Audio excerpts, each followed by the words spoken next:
So what about tempo runs? What about speed work, speed sessions? Should they be separate? Or can you do them together, right? Can you combine them in a way that benefits folks? And this is whether you're training for cross country or track, whether you're middle distance or distance, this applies to everybody. Okay, everybody, I'm Coach Jason from Top Line Running. Hope you're doing well. It's your first time here. Welcome to the channel, and I hope you enjoy the content enough to come back. If you do, just hit that subscribe button and the like button, whether you're an athlete or a coach. You want to continue to learn, you want to have access to somebody who's competed at a high level and coached at a high level, high school and collegiately and post collegiately.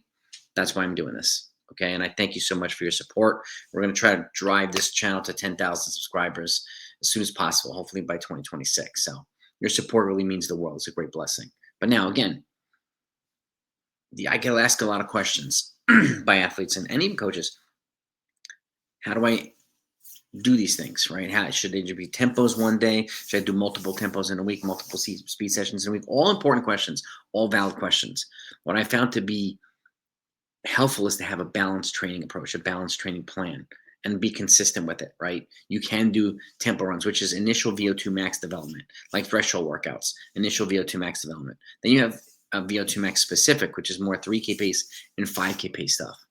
Okay, that's kind of the next level. You got your tempos, threshold, and you have critical velocity, which tends to lie right in that 5K pace range, right? In some cases, 3K pace range, depending on how short the reps are. But again, a couple of things here. VO2 max training and speed development are both important. Race-specific speed development are both important for middle distance and distance runners.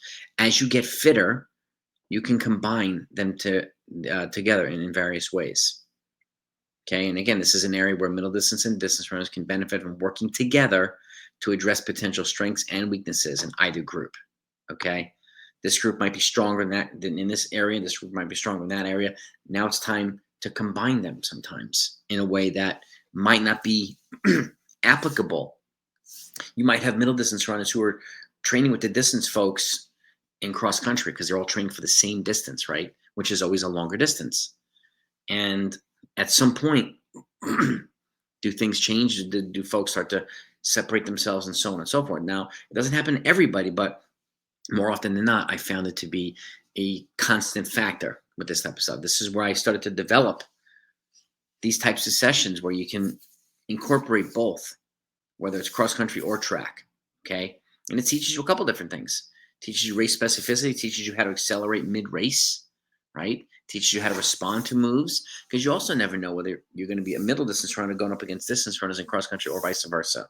And distance runners, do you really want middle distance runners with 200 meters to go in a cross country race when you know these folks have really good finishing speed, and vice versa, right? This is one reason why I talk about different types of strategies in training, building the trainings building the workouts to separate yourselves from not only the other athletes, but to prepare yourselves for any type of scenario, whether it's tactical, going out hard, finishing hard, all these things apply. All these things apply. I'm just going to continue to add to this, okay? And again, if you have any questions at any point in time, reach out to me. My email is blackbeltrunningcoach@gmail.com. Again, blackbeltrunningcoach@gmail.com is my email address. I respond to emails, okay? All emails. Now, let's get into some sessions, okay? You might be familiar with some of these. I'm sure one is a 20-minute tempo run. Again, I've got videos on this channel to how to build towards a 20-minute tempo, even in pieces. If you're not, can't come out the door right now and run 20 minutes, because generally with a tempo run, there's a specific pace range attached to it. And a lot of it's associated with your current mile fitness. Make sure that you're training in the right zones. And what is that? Why is that important? Because then make sure that you're recovering appropriately. So you can either come back in a couple days to do another workout or race, or add something on the back end of the tempo. So here you see, this is where you add speed development on the back end of the tempo. So 20-minute tempo, take a 6 to 8 minute active recovery, and then you can choose. You have options here: 4 times 150, or 4 times 200, or 4 times 300, or 300, 200, 150, 100. Really is up to you to decide as a coach or an athlete what's most appropriate for yourself or your athletes. But I wanted to give you as many options as possible so that you can mix and match. Or if you repeat this tempo run a couple times throughout the season, which is a good idea, you have a lot of options to play with, okay?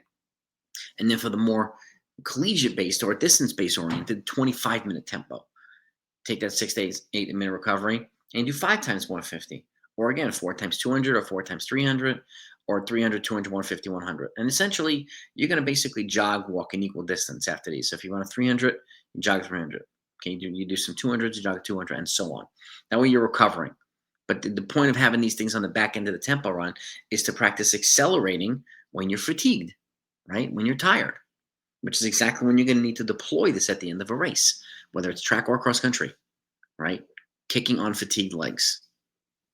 So that is a good theme to be practicing and training in a lot of different ways. And option three, 20 to 25-minute tempo. It's up to you to decide, depending on who you're training with, who you're coaching.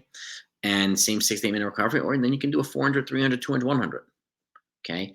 All different options that you could incorporate on the back end of a tempo run. So now let's combine these things together. What do I mean by that? Well, now you have, this is where middle distance and distance runners can really benefit from working together. Okay. Because not every middle distance runner is going to be able to run the 20 or 25-minute tempo at the same pace as your distance crew, right? And your distance crew might not be able to hang for that many acceleration components on the back end of it as your middle distance crew. Or they could be flip side too. Okay, so sometimes your distance runners could be better at speed, and sometimes your middle distance runners can be better at endurance, right? It really is something that where coaching with the eye comes really, really into play. Okay, now let's combine the two. Okay, first up, you have an 8-minute tempo. And as always, any of these workouts that associated tempo, you do a couple of, after you warm up and your drills and strides, you do a couple of 200s if you can. I talk about this a lot, transition 200s. 2 to 3 times a 200. Let's just say you're going to run the tempo on a 6-minute pace. You're going to run those 200s in 44 to 45, right? And so on. That helps you find the pace before the workout starts, puts you 2 steps ahead. That way you're not looking for the pace in the workout itself. I want you in a position to benefit from 100% of the workout, not 80% and so on. Okay, so here it's an 8-minute tempo, 2-minute recovery. Then you run a 400 meters with a 2-minute recovery, one fast 400. Then you do 6-minute tempo, 2-minute recovery. You run a 300, 2-minute recovery. 4-minute tempo, 2-minute recovery. You run a 200, 2-minute recovery, and then you run a 2-minute tempo, 2-minute recovery, and a 150.